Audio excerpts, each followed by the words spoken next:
ये कई सारी अहम खबरों पे, कई सारे मिड कैप स्टॉक्स पे गाबा सर हमारे साथ मौजूद होंगे जिनसे हम चर्चा करेंगे, लेकिन पहले देख लेते हैं हेडलाइंस। हफ्ते के पहले कारोबारी सत्र में बाजार में कमजोरी, निफ्टी 100 अंकों से ज्यादा फिसल के 17,700 के करीब। बैंक निफ्टी ने गंवाई अपनी बढ़त, मिड कैप में रौनक कायम। मेटल शेयरों में आज मुनाफा वसूली का दबाव, निफ्टी मेटल इंडेक्स 1.5% से ज्यादा नीचे। एनर्जी, ऑटो और आईटी शेयरों में भी दबाव, वहीं मीडिया शेयरों में खरीदारी। अनुमान से अच्छे नतीजों से आईटीसी में जोश, शेयर 1% की बढ़त के साथ रिकॉर्ड ऊंचाई पर। मैरिको भी बेहतर नतीजों के बाद 2.5% से ज्यादा चला। सरकारी कर्ज के इक्विटी में बदलने के बाद वोडाफोन आइडिया में तूफानी तेजी, 21% से ज्यादा उछला शेयर। बकाया वसूली की उम्मीद से इंडस टावर भी 13% से ज्यादा ऊपर। इंडसइंड बैंक और आईडीएफसी फर्स्ट में भी खरीदारी। क्रेडिट पॉलिसी पर आज से आरबीआई एमपीसी की 3 दिवसीय बैठक, बुधवार को आएगी policy. I am bringing in a better system, which is going to be less complicated, in fact, least complicated, which also is going to give you a rate which is going to be reasonable. New tax regime की सरकार ने की वकालत। Network 18 group के editor in chief Rahul Joshi के साथ exclusive interview में वित्त मंत्री निर्मला सीतारमण ने कहा, पुराना टैक्स सिस्टम का विकल्प खुला, लेकिन नए सिस्टम पर आना चाहती है सरकार।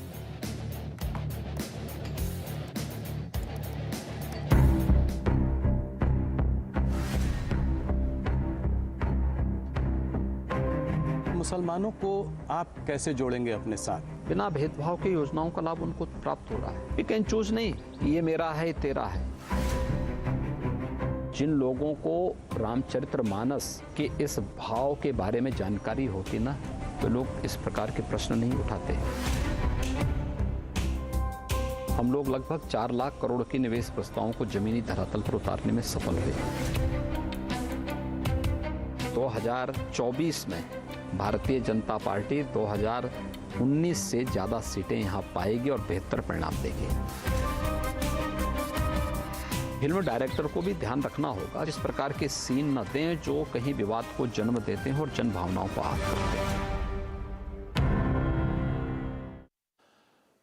मार्केट्स की अगर बात की जाए तो करीब करीब 115 अंक नीचे अभी इंडेक्स का कामकाज कर रहा है। फ्रंटलाइन इंडेक्स में प्रेशर है, निफ्टी बैंक उसको, और निफ्टी बैंक के अंदर भी प्रेशर है, लेकिन आज जो पूरा एक्शन है वो मिड कैप स्मॉल कैप में आपको दिखाई पड़ेगा। मिड कैप इंडेक्स बढ़िया तेजी के साथ करीब करीब 1% का उछाल अब वहां पर देखने को मिल रहा है, और रफली 253-254 अंकों की बढ़त वहां बनी हुई है। स्मॉल कैप हालांकि थोड़ा सा फिजल आउट जरूर हुआ ऊपरी स्तरों से, लेकिन फिर भी जो ब्रॉडर मार्केट्स यानी कि एडवांस डिक्लाइंस हैं वो आपको तेजी की तरफ ही संकेत देंगे। एक बार एडवांस डिक्लाइन आपकी स्क्रीन पर आता हुआ दिखाई पड़ेगा। 1650 शेयर तेजी में और करीब 1200 शेयरों में बिकवाली है, यानी कि फ्रंट लाइन इंडेक्स में 100 अंकों की गिरावट, लेकिन कैश मार्केट के स्टॉक्स के अंदर अच्छी खरीदारी जो कि आपको एडवांस डिक्लाइन के जरिए दिखाई पड़ेगी। रफली 1650 शेयर तेजी में और करीब करीब 1200 शेयरों में बिकवाली का दौर देखने को मिल रहा है। प्रकाश गाबा हमारे साथ मौजूद हैं बातचीत करने के लिए। गाबा सर से हम बातचीत करेंगे मार्केट्स को लेकर, और साथ ही साथ हम उनसे चर्चा करेंगे कुछ इंडिविजुअल स्टॉक्स को लेकर भी। लेकिन पहले हम एक बार नजर डालते हैं मिड कैप के उन शेयरों पर जहां पर मूव देखने को मिल रहा है, मिड कैप के गेनर्स और लूजर्स, क्योंकि आज एक्शन यहां पर ही ज्यादा है।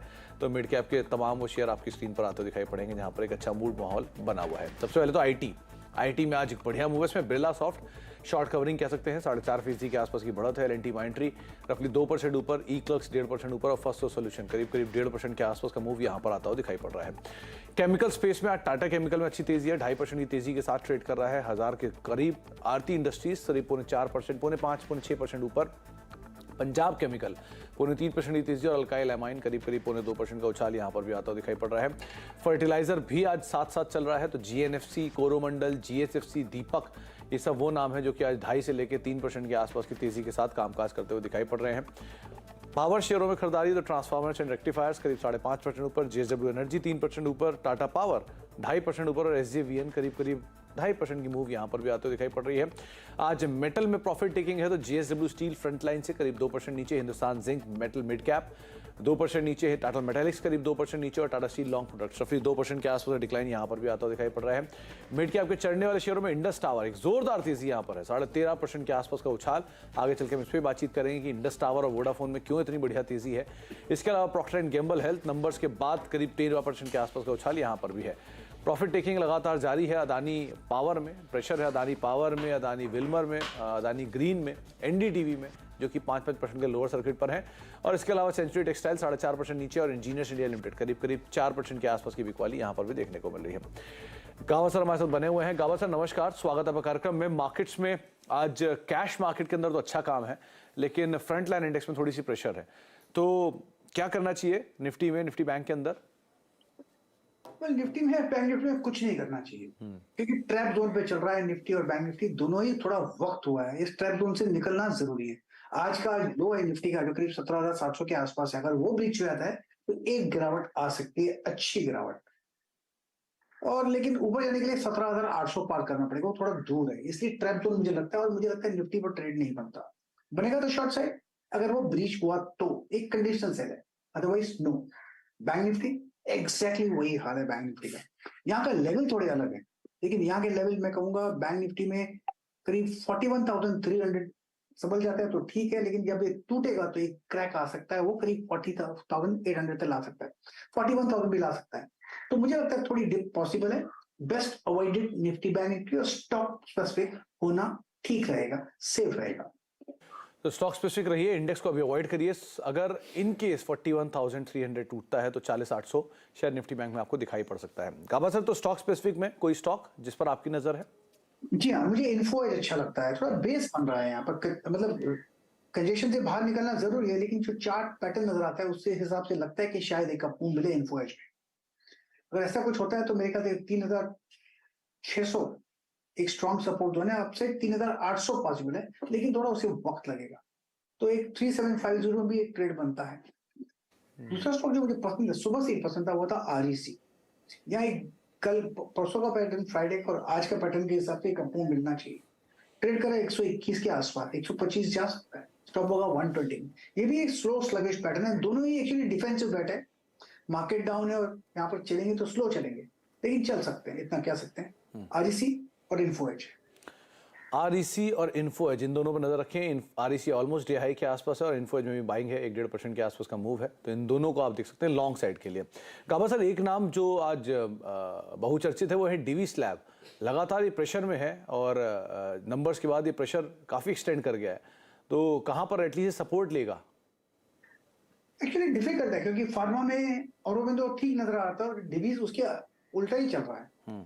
ब्रीच मिला 3,200 में डिवीज में, उसका काफी ब्रेकआउट डाउन मिला, 2772 पे चल रहा है। नेक्स्ट लॉजिकल टेक्निकल सपोर्ट का करीब 2,700 के आसपास है, स्टॉप लगाई 2,800 का, बस 30 रुपया, तो 1:2 रिवॉर्ड बनता है। अब तक तो वीक स्ट्रेंथ नहीं है, जब तक ये 2,850 के ऊपर नहीं जाता तब तक तो सेल है डीवीज में।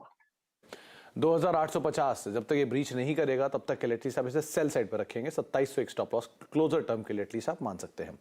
आगे भी बातचीत करेंगे गाबा सर से, लेकिन आज दो स्टॉक लेकर आइए। पहला है वोडाफोन, 22% के आसपास की बढ़िया तेजी वहां पर देखने को मिल रही है, और दूसरा उसी की तर्ज पे चल रहा है इंडस टावर। दोनों में अच्छा मूव है।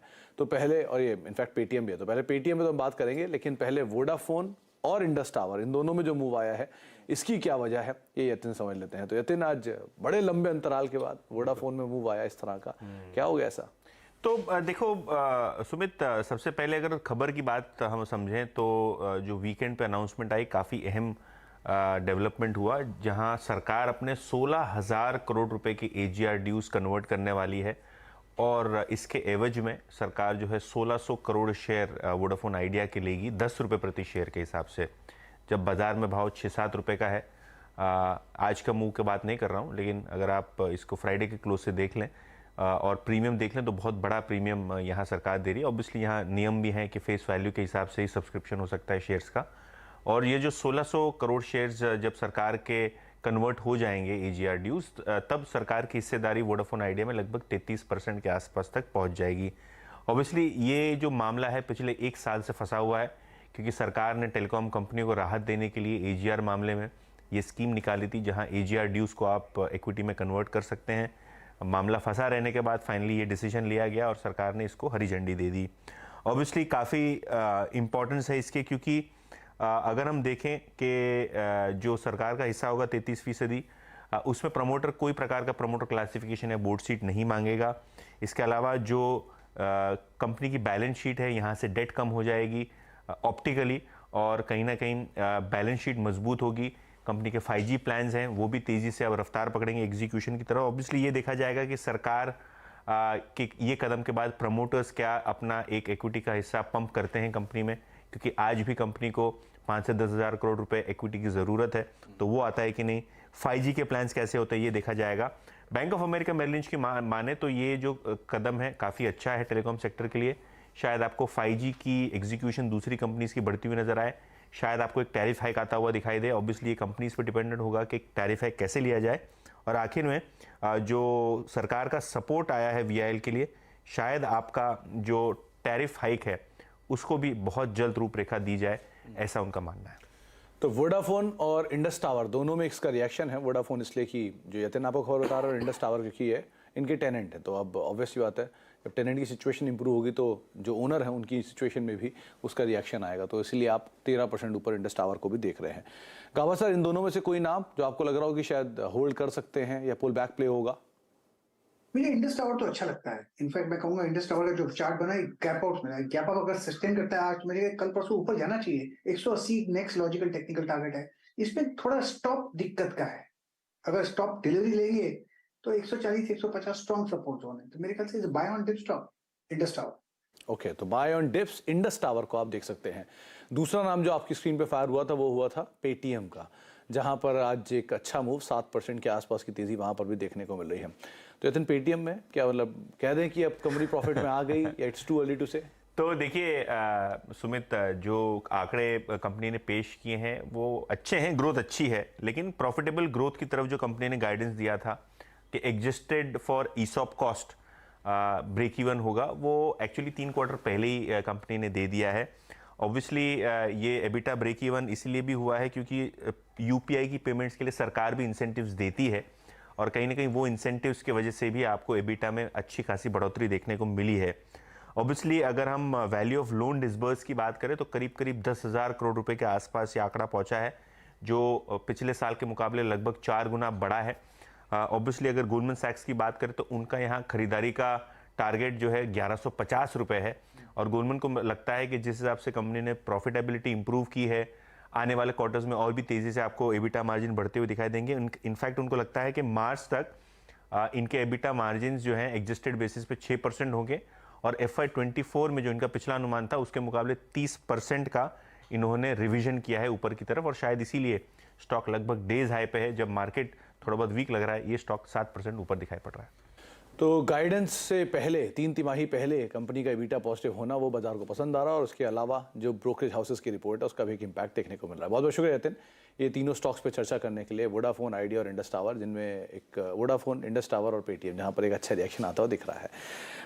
ब्रेक का वक्त हो गया, लेकिन जाने से पहले इस बार के बजट से इंडस्ट्री काफ़ी खुश है। सेंचुरी प्लाई के ED केशव भजन का कहना है कि सरकार ने ग्रोथ बढ़ाने वाला बजट पेश किया है। आपको सुनवाते हैं। मुझे लगता है कि ये बहुत बढ़िया बजट है। इस बजट में गवर्नमेंट ने दोनों लॉन्ग टर्म और शॉर्ट टर्म पे फोकस किया है। पिछले बजट्स में भी गवर्नमेंट ने अच्छे स्टेप्स लिए थे, लेकिन इस बजट में मुझे लगता है कि उन्होंने पास्ट को भी एक्सीड किया है। बोथ कैपिटल एक्सपेंडिचर को जो बढ़ाया है इन्होंने 10 लाख करोड़ से ऊपर किया है, इससे इकोनॉमी में इम्पेटस आना चाहिए, इस साल के लिए ही नहीं बट लॉन्ग टर्म के लिए भी। साथ ही साथ जो प्रधानमंत्री आवास योजना पे उन्होंने एक्सपेंडिचर को बढ़ाया है, वो पूरे real estate and housing sector को बूस्ट करेगा, जिससे पूरे इकोनॉमी को एक अपलिफ्ट मिलना चाहिए। लास्टली जो पर्सनल इनकम टैक्स में गवर्नमेंट ने रिडक्शन किया है, मुझे लगता है कि ये एक वेलकम स्टेप है, और इससे शॉर्ट टर्म में स्पेंडिंग भी थोड़ा बढ़ेगा। तो मुझे लगता है कि ऑल इन ऑल ये बहुत बढ़िया बजट है।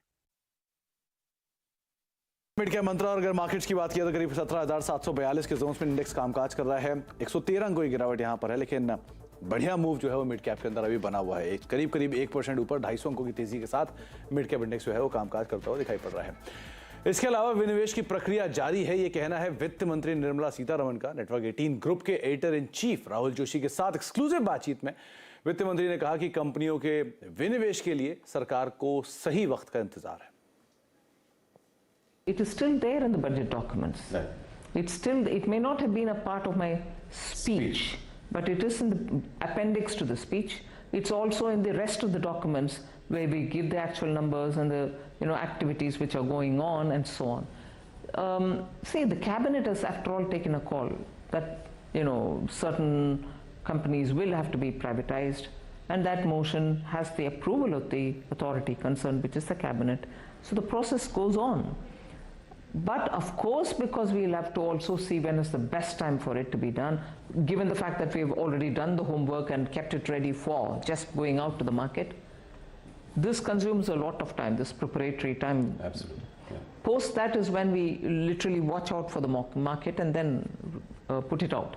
So both the factors, preparation and best time in the market, influence when you put it out. The process is on many of these items. तो आप सुनते वित्त मंत्री निर्मला सीतारमण को बजट के बाद एक एक्सक्लूसिव इंटरव्यू पे बातचीत करते हुए। इसके अलावा खिलाड़ी अपडेट आपकी स्क्रीन पर आएगा, जहां पे इस हफ्ते 3 खिलाड़ी पार्टिसिपेट कर रहे हैं। प्रशांत सावंत हैं, ब्रिजेश आयल हैं और रूपक डे हैं। अपडेट आपकी स्क्रीन पर, जहां पे बिरला सॉफ्ट से प्रशांत ने एग्जिट कर लिया है। बिरला सॉफ्ट में 325 से टारगेट दिए थे, 265 का स्टॉप लॉस था। यहाँ पर प्रशांत ने इसमें से एग्जिट कर लिया। अच्छी तेजी है, 4-4.5% के आसपास का मूव यहाँ ऑलरेडी देखा जा रहा है। इसके अलावा उन्होंने अदानी इंटरप्राइजेज में अपनी पोजीशंस को ऐड किया है। 1725 रुपए के टारगेट्स के लिए 1540 के स्ट्रिक्ट स्टॉप लॉस आप मेंटेन करें। एग्रेसिव कॉल है प्रशांत की तरफ से, जहां पर उन्होंने 1725 के, इनफैक्ट यहां पर भी अपनी पोजीशन को एग्जिट कर गए वहां पर। तो 17 जो अदानी इंटरप्राइजेस में एग्रेसिव कॉल थी, उसके बाद अब 1% का रिटर्न है प्रशांत का, 2% का रिटर्न ब्रिजेश का है और रूपक जो कि फ्लैट टू नेगेटिव साइड पे अभी उनका रिटर्न आता हुआ। तो आज पहला दिन है तो इसलिए थोड़ा रिटर्न्स वोलेटाइल रहेंगे, लेकिन एज ऑफ नाउ करीब 2% रिटर्न के साथ ब्रिजेश लीड करते हुए और प्रशांत करीब 1% के रिटर्न के साथ कामकाज कर रहे हैं। मिड कैप मंत्रा में फिलहाल इतना ही, लेकिन अब एक ब्रेक का वक्त है और ब्रेक के उस पार जेके टायर की मैनेजमेंट हमारे साथ मौजूद रहेगी। उनसे हम चर्चा करेंगे नंबर्स को लेके, ग्रोथ प्लान को लेके। जेके टायर के प्रेसिडेंट हमारे साथ मौजूद होंगे अनुज कतूरिया सर, उनसे हम बातचीत करते हैं छोटे ब्रेक के उस पार।